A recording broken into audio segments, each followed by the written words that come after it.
नमस्कार, मी ऋषिकेश जोगदंडे तुमच्या सर्वांचं पुन्हा एकदा द टाइम्स ऑफ पुसदच्या एका नवीन आणि विशेष अशा भागामध्ये तुमच्या सर्वांचं सहर्षाचं स्वागत करतो।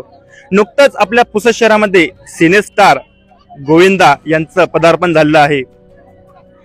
यवतमाळ वाशिम लोकसभा मतदारसंघ याचे रणशिंग फुंकल्या गेलेले आहे। प्रचार प्रसार हा दोन्ही उमेदवारामार्फत आणि विविध पक्षामार्फत पुसद शहरामध्ये जोमात सुरू आहे। जो तो आपली ताकद लावून कशा प्रकारे मतदार आहे यांचं मतदान घेता येईल याच्या तयारीत आहे।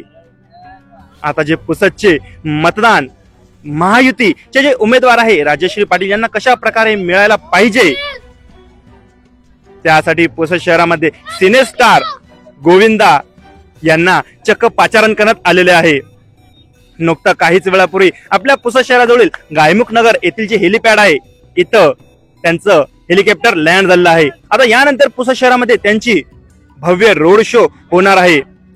त्या रोड शोचा सुद्धा तुम्ही आस्वाद नक्की घ्या आणि येणाऱ्या निवडणुकीत कोणता व्यक्ती खासदार पदावर बसेल, कोणता व्यक्ती त्या लायकीचा आहे, त्या पात्रतेचा आहे, किंवा तुम्ही तुमच्या मनातला खासदार कोण, हे जेवढेही प्रश्न आहे त्याचे उत्तर नक्कीच तुम्ही कमेंट बॉक्स मध्ये द्या। आणि जेवढे का आता आपण बघत आहे की पोलीस प्रशासन सुद्धा इथे मोठ्या प्रमाणावर हजर झाले आहे। चोख बंदोबस्त, चोख ड्युटी त्यांची आज इथे लागलेली आहे। महामानव डॉक्टर बाबासाहेब आंबेडकर यांची आज जयंती आणि त्याच पार्श्वभूमीवर आज हा रोड शो सुद्धा। पोलीस प्रशासनाला कुठेतरी डबल मेहनतीचे काम आपल्याला इथे दिसून येत आहे। आता पोलीस प्रशासन सुद्धा यामध्ये कशा प्रकारे आपली भूमिका पार पाडेल, दुहेरी भूमिका इकडे सुद्धा आणि 14 एप्रिल तिकडेही सुद्धा, हे सुद्धा एक बघण्याचा विषय आहे। अशाच प्रकारच्या बातम्यांकरिता बघत राहा द टाइम्स ऑफ पुसद। धन्यवाद।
Hello, see, hello.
नाही गोविंद? गोविंद गोविंद आला की नाही?